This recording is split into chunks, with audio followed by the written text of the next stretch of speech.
আজকে সারাদিন বাসায় কি করলাম এগুলো আপনাদের সাথে শেয়ার করব। হ্যালো এভরিওয়ান, দিস ইজ তোরা ফ্রম তোরা ব্লগ। আই হোপ আপনারা সবাই ভালো আছেন। সকালে ঘুম থেকে উঠেই দেখি ওরা আমার পায়ের নিচে ঘুমাচ্ছে কত সুন্দর করে, এই জন্য আমি একটা ছোট ভিডিও ক্লিপ নিয়ে রাখলাম। ওরা যতক্ষণ ঘুমাবে ততক্ষণই আমার বাসায় শান্তি, না হলে ওরা ঘুম থেকে উঠলে দৌড়া দৌড়ি চিল্লা চিল্লি মারামারি সব শুরু করে দেয়। এরপর আমি চলে যাই ফ্রেশ হতে, কারণ বাসায় অনেক কাজ আছে। বাসার কাজ যতই করি না কেন তারপরেও এত কাজ কিভাবে থেকে আমি মাঝে মাঝে বুঝে উঠতে পারি না। আই ডোন্ট নো আমাদের মারা এত কষ্ট করে আমাদেরকে লালন পালন করার পরেও বাসার কেমনে এত কাজ করে। যেহেতু বাবা মার থেকে অনেক দূরে থাকি তাই নিজের কাজ নিজেকেই করতে হবে। ফ্রেশ হয়ে আমি চলে যাই মাছের তরকারিটা গরম করতে। যেহেতু আমি একা মানুষ তাই একবার রান্না করলে ওইটা দিয়ে আমার 2 বেলা চলেই যায়। তরকারি গরম করা শেষ করে বারান্দায় গিয়ে দেখি আমার বেলি ফুলের গাছে 4টা কলি আসছে, দেখে খুশি হয়ে গেছি। আর একটা বেলি ফুল ফুটে পড়ে যাচ্ছিল, ওটা নিয়ে আমি একটু ভিডিও নিতেছিলাম। আর এদিকে আমাকে দেখে আমার মেয়ে পুতুলিও আমার সাথে সাথে বারান্দায় গেছে।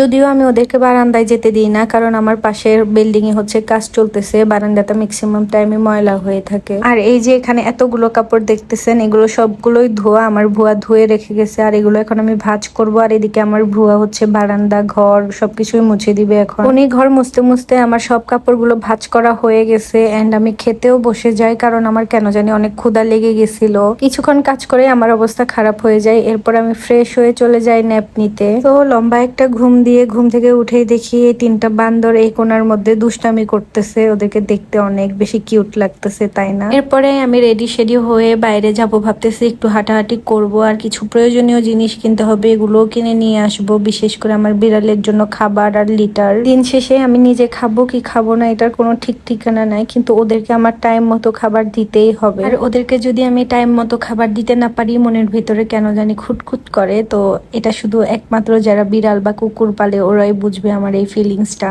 হাঁটতে হাঁটতে দেখি ওই যে আকাশে কত সুন্দর পাখি উঠতেছে। আর আজকের আকাশটাও না এত বেশি ক্লিয়ার ছিল, এত ভালো লাগতেছিল। আজকে 20 থেকে 30 মিনিট হাঁটাহাঁটি করে আমি নদীর পাড়ে গিয়ে দেখি এত সুন্দর করে সূর্যটা ডুবে যাচ্ছিল, আর এদিকে পানিতে সূর্যের আলোটা পড়তেছিল। এরপরে আমি নদীর পাড় থেকে ব্যাক করে চলে যাই সোজা মাছ বাজারে আমার বিড়ালের জন্য মাছ কিনতে। যেহেতু মাছের মধ্যে তেলাপিয়া মাছটা আমার একটু বেশি ফেভারিট, তাই আমি নিজেও তেলাপিয়া মাছ খাই আর আমার বিড়ালদেরও তেলাপিয়া মাছই খাওয়াই। দেন মাছ নেওয়া শেষ করে আমি ওদের জন্য লিটার নিয়ে বাসায় চলে আসি। আমি নিজের জন্য মরিচ সবজি নিতেই ভুলে গেছিলাম, আর এসে দেখি আমার পুতুলি ওর বাচ্চাদেরকে আদর করতেছে।